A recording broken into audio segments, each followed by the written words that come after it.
మిత్రులారా, మనం ఈరోజు తెలుసుకునే అంశము తెలంగాణ విద్యుత్ సంస్థలైన ట్రాన్స్కో, జెన్కో, ఎన్పిడిసిఎల్, ఎస్పిడిసిఎల్లలో ఈ మధ్య కాలంలో నోటిఫికేషన్లు తెలంగాణ గత సంవత్సరం అంటే కాంగ్రెస్ పార్టీ అధికారంలోకి రాగానే మళ్ళీ స్పెషల్ నోటిఫికేషన్స్ అంటే ఇయర్కి జాబ్ క్యాలెండర్లో కూడా విద్యుత్ సంస్థలను చేర్చడం జరిగింది. మరి ఏఈస్ నోటిఫికేషన్, ఇతరత్ర JLMs notification, sub engineer notification, ఇట్లా నోటిఫికేషన్లు వస్తాయని చెప్పి ఊహాగానాలు, వార్తలు ప్రచురణ జరుగుతూ ఉన్నాయి. మరి ఈ నోటిఫికేషన్లు ఎప్పుడు అనేది ఒక ఉత్కంఠ నిరుద్యోగులలో, ఎవరైతే టెక్నికల్ ఆస్పిరెంట్స్ ఉన్నారో వాళ్ళకు నిరుద్యోగులలో ఉత్కంఠ ఉన్నదని చెప్పేసి చాలామంది విద్యార్థులు, అభ్యర్థులు ప్రశ్న రూపంలో నన్ను అడగడం జరుగుతూ ఉన్నది. నేను ఈ మధ్యకాలంలో గ్రూప్ 1 కానీ, గ్రూప్ 2 తర్వాత పబ్లిక్ సర్వీస్ కమిషన్, ఇతర నియామకాలలో ముఖ్యంగా రిజర్వేషన్స్ మీద ఈ వీడియోలు చేస్తున్నప్పుడు చాలామంది విద్యార్థులు, నిరుద్యోగులు అడుగుతూ ఉన్నారు. అందువల్ల ఒక క్లారిటీ ఇచ్చే ప్రయత్నం చేయడం కోసం ఈ వీడియో చేస్తున్నాను. అంతేగాని ఇది ఒక స్పష్టంగా గవర్నమెంట్ ఆదేశాలు లేకపోతే ప్రభుత్వము ఇదే పక్కాగా చేస్తుంది అనేది కాదు. ఒక ఊహాగానాలు, ఒక ప్రాథమిక అంచనా, ప్రాథమిక సమాచారం మేరకే ఈ సమాచారాన్ని అభ్యర్థులకు తెలియజేసే ప్రయత్నం చేస్తున్నా. మనకు మొట్టమొదటిసారిగా తెలంగాణ రాష్ట్రం ఏర్పడిన తర్వాత బీఆర్ఎస్ పార్టీ అధికారం కోల్పోయి కాంగ్రెస్ పార్టీ అధికారంలోకి వచ్చిన తర్వాత ఒక ప్రాథమికంగా నిర్ణయాన్ని మాత్రం తీసుకోవడం జరిగింది. విద్యుత్ సంస్థలలో ఒకటే ఎగ్జామ్, కామన్ ఎగ్జామ్ పెట్టి, కామన్ సిలబస్ పెట్టి ఎగ్జామ్ నిర్వహించాలని చెప్పేసి ఒక ప్రాథమిక నిర్ణయం తీసుకుని దానికి మాత్రం కసరత్తు జరుగుతూ ఉన్నది.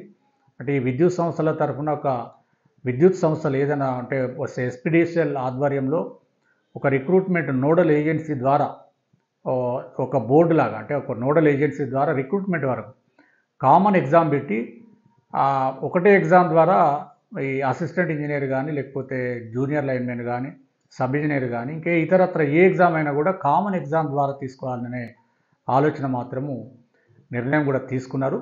దానికి ఇంకా కసరత్తు జరుగుతూ ఉన్నది. ఎందుకంటే ట్రాన్స్కో, జెన్కోలోనేమో 2 జోన్స్ ఉంటాయి. ట్రాన్స్కోలో నార్త్ జోన్, సౌత్ జోన్ ఉంటుంది. జెన్కోలో జోన్ 1, జోన్ 2 ఉంటుంది. అదే ఎస్పిడిసిఎల్ అయితే ఆ జోన్ అంతా ఒకటే. మరి ఎన్పిడిసిఎల్ ఆ జోన్ మొత్తం ఒకటి, ఇంకా అక్కడ జోన్లే ఉండవు. జిల్లా పోస్టులకేమో జిల్లాల వారీగా ఉంటాయి. ఈ సబ్ ఇంజనీర్ కానీ, జూనియర్ అకౌంట్స్ ఆఫీసర్స్ కానీ, జేపీఓ కానీ, లేదా అసిస్టెంట్ ఇంజనీర్స్ కానీ, కెమిస్ట్ కానీ, ఇట్లాంటివన్నీ జోనల్ పోస్టులు, అవి జిల్లా పోస్టులు కాదు. మరి జూనియర్ లైన్మెన్ మాత్రము జిల్లాల వారీగా ఇచ్చేటువంటి పోస్టులు. వీటికి మాత్రం కామన్ ఎగ్జామ్ ఇప్పుడు. ఎందుకంటే మనకున్న సమాచారం ప్రకారం టెక్నికల్ ఉద్యోగాలు అంటే విద్యుత్ సంస్థలలో టెక్నికల్ ఉద్యోగాలు భర్తీ చేయాలనే నిర్ణయం జరిగింది. దీని లోపల అసిస్టెంట్ ఇంజనీర్సు, సబ్ ఇంజనీర్సు, తర్వాత జూనియర్ లైన్మెన్స్, ముఖ్యంగా junior linemen technical ITI electrician ద్వారా తీసుకునేటివి ఎన్పిడిసిఎల్, ఎస్పిడిసిఎల్లో కూడా. ఎన్పిడిసిఎల్లో సుమారుగా 2000 పోస్టులు, తర్వాత ఎస్పిడిసిఎల్లో 1600 పోస్టులు ఉన్నట్టుగా కొంత ప్రాథమిక సమాచారం ఉంది. ఇది ఖచ్చితమైన సమాచారం కాదు. ఇంకా దీనిలో మార్పులు చేర్పులు ఉండే అవకాశం ఉంటుంది. మరి అసిస్టెంట్ ఇంజనీర్స్ అయితే ట్రాన్స్కోలో కొంత ఎక్కువ మొత్తంలో పోస్టులు, వేకెన్సీలు ఉండే అవకాశం ఉంది. ఎన్పిడిసిఎల్లో, ఎస్పిడిసిఎల్లో కూడా కొంత మేరకు ఉంటుంది. మరి జెన్కోలో ఉంటుందో ఉండదు. ఎందుకంటే ఈ మధ్య కాలంలోనే జెన్కోలో అసిస్టెంట్ ఇంజనీర్స్ నియామకాలు జరిగిపోయినాయి. మరి జెన్కో విషయానికి వస్తే ఏంటంటే మళ్ళీ జెన్కోలో electrical, mechanical, telecommunication, computer science వీళ్ళకు కూడా వేరువేరుగా సివిల్ పోస్టులు ఉంటాయి కాబట్టి ఆ ఎగ్జామ్స్ వేరువేరుగా ఉంటాయి. ఎలక్ట్రికల్కి పెట్టే ఎగ్జామ్ మాత్రము కామన్గా ఉండే అవకాశాలు ఉంటాయి ఇక్కడ నుండి. అది ఎందుకు ఈ నిర్ణయం తీసుకుందంటే ప్రభుత్వం ముఖ్యంగా గతంలో మనం చూసినాం, తెలంగాణ ఏర్పడిన తర్వాత 2015లో జెన్కో, ట్రాన్స్కో, ఎస్పిడిసిఎల్, ఎన్పిడిసిఎల్ పెద్ద మొత్తంలో నియామకాలు దాదాపుగా ఒక సుమారుగా 2000 వరకు కూడా పోస్టులు నోటిఫై చేయడం జరిగింది. 1600, 1700 నాకు ఖచ్చితంగా దానికి ఫిగర్ గుర్తులేదు. దానికి జరిగినప్పుడు ఏ కంపెనీకి ఆ కంపెనీ ఎగ్జామ్ పెట్టుకున్నప్పుడు ఒకే అభ్యర్థి ఒక కంపెనీ కంటే ఎక్కువ కంపెనీలలో, కార్పొరేషన్లలో ఎంపిక కావడం వల్ల బ్యాక్లాగ్ వేకెన్సీలు ఉండే పరిస్థితులు ఏర్పడినాయి. అప్పుడు ఏం చేసిందంటే ఆనాడు ప్రభుత్వము డౌన్ మెరిట్ లిస్ట్ ద్వారా మిగిలిన అంటే ఫాలోఅవుట్ వేకెన్సీస్ అంటే నాన్ జాయినింగ్, ఎవరైతే ఉద్యోగాలలో జాయిన్ కాకుండా మిగిలిపోయిన ఉద్యోగాలను నెక్స్ట్ మెరిట్ అభ్యర్థి చేత భర్తీ చేయడం కోసము ప్రభుత్వం అనుమతించింది. దాని మీద మీకు అందరికీ తెలిసిన విషయమే. హైకోర్టులో, సుప్రీంకోర్టులో కేసులే చివరికి సుప్రీంకోర్టు డౌన్ మెరిట్ లిస్ట్ ద్వారా భర్తీ చేసుకోమని చెప్పేసి కార్పొరేషన్స్ని ఆదేశించడము, డౌన్ మెరిట్ ద్వారా మళ్ళీ రెండో లిస్టు మూడో లిస్టు కూడా భర్తీ చేయడం, దాని తర్వాత రిక్రూట్మెంట్లలో కూడా అన్ని వేకెన్సీలు ఫిలప్ అయ్యేదాకా కూడా లిస్టులను ఆపరేట్ చేసి చేయడం జరిగింది. మళ్ళీ ఈ మధ్య ఏదో చేయడం లేదు, ఈ మధ్య జెన్కోలో చేయలేదు, తర్వాత ఎస్పీడీసీలో కూడా చేసినట్టు లేదు. సరే, ఇట్లా ఒకే రంగంలోని కార్పొరేషన్లు వేర్వేరు నోటిఫికేషన్ల ద్వారా ఒకే పోస్టును భర్తీ చేయడం ద్వారా ఒకే అభ్యర్థి 2-3 కార్పొరేషన్లలో సెలెక్ట్ అవ్వడము, అతను ఒకే కార్పొరేషన్లో జాయిన్ కావడం వల్ల మిగిలిన పోస్టులు బ్యాక్లాగ్గా మిగిలిపోతున్నాయి.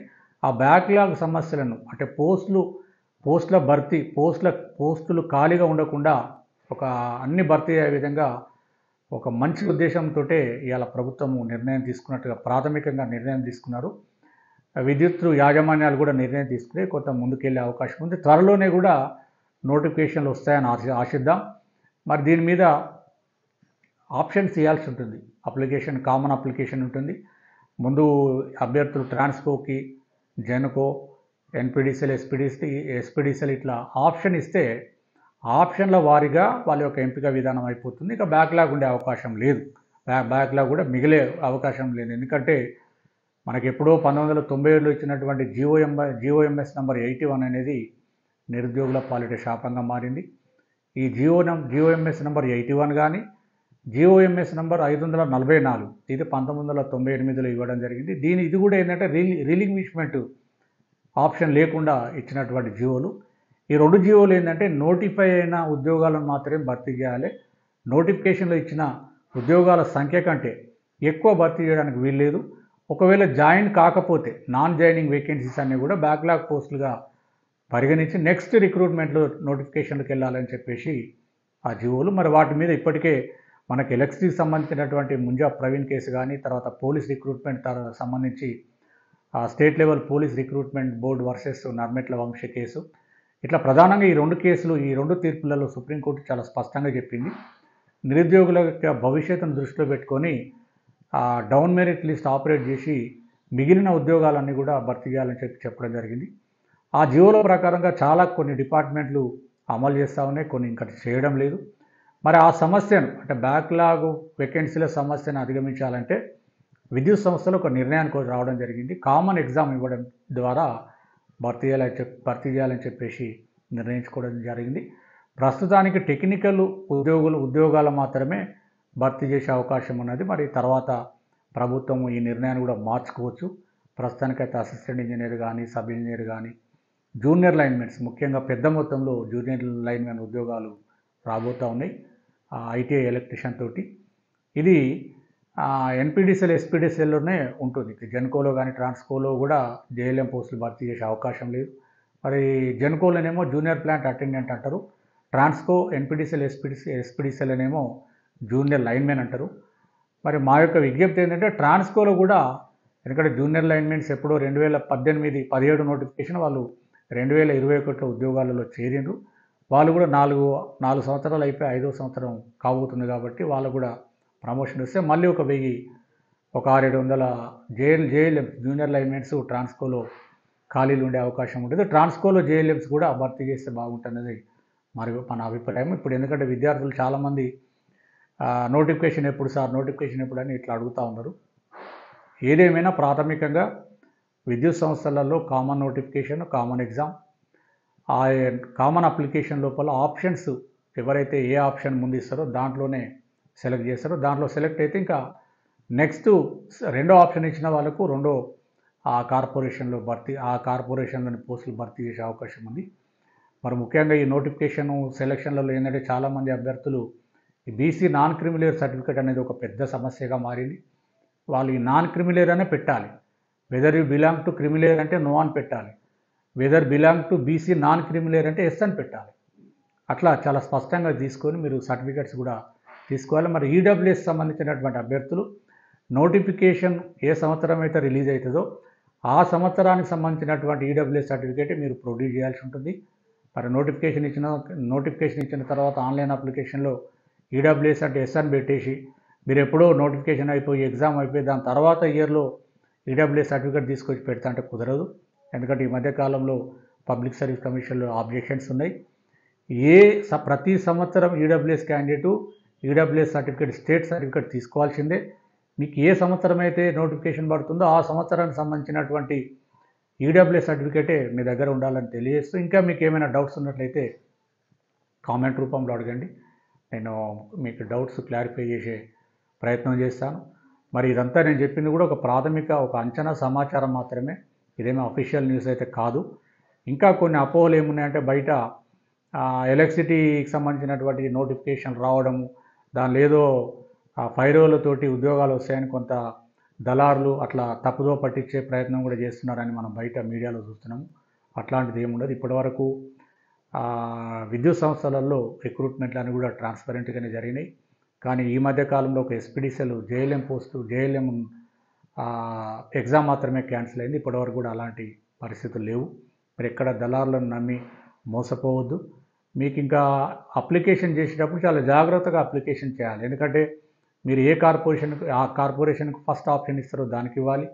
మీ నేటివిటీ, స్టడీ ఎక్కడెక్కడ జిల్లాలలో చేసినారు, మీ జోనల్ పరిస్థితి ఏంది, మీ క్వాలిఫికేషన్స్, ముఖ్యంగా బీసీలు అయితే నాన్ క్రిమిలేరు, తర్వాత ఈడబ్ల్యూఎస్ అంటే అంటే ఎకనామికల్ వీకర్ సెక్షన్స్ అయితే వాళ్ళ సర్టిఫికేట్ వివరాలు కూడా ఖచ్చితంగా నమోదు చేసుకొని, ఫిజికల్లీ దివ్యాంగులు కూడా ఇక అట్లా మీకు ఏమైనా డౌట్లు ఉన్నట్లయితే మనకు కామెంట్ రూపంలో అడగండి.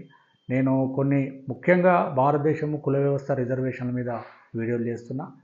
ఈ మధ్యకాలంలో నిరుద్యోగులను దృష్టిలో పెట్టుకొని, అభ్యర్థులను దృష్టిలో పెట్టుకొని, విద్యార్థులను దృష్టిలో పెట్టుకొని ఈ రిజర్వేషన్స్, తర్వాత సెలక్షన్ ప్రొసీజరు, హారిజాంటల్, వర్టికల్ ఇలాంటి అంశాల మీద కూడా వీడియోలు చేస్తున్నాను. తప్పకుండా ఈ ఛానల్ని సబ్స్క్రైబ్ చేయండి. ఎవరైతే మిత్రులు సబ్స్క్రైబ్ చేయలేదో సబ్స్క్రైబ్ చేయండి. నా యొక్క వీడియోలు నచ్చినట్లయితే మీ మిత్రులు అన్ని గ్రూపులలో షేర్ చేయాలని తెలియజేస్తూ ముగిస్తున్నాను. Thank you. మళ్ళీ చివరిగా చెప్పేది ఏంటంటే, నోటిఫికేషన్ ఎప్పుడు అని పదే చాలామంది అడుగుతూ ఉన్నారు. దాదాపుగా త్వరలోనే వచ్చే అవకాశం అవుతుంది. మీరు ఎప్పుడైనా నోటిఫికేషన్ ఖచ్చితంగా వస్తుంది. ఈసారి మీరు ప్రిపరేషన్లో ఉండండి. ఎప్పుడని ఆలోచిస్తూ ఉండకుండా ఉండాలని తెలియజేస్తూ, అందరికీ ఆల్ ద బెస్ట్, మంచి జరగాలని తెలియజేస్తూ ముగిస్తున్నాను. Thank you.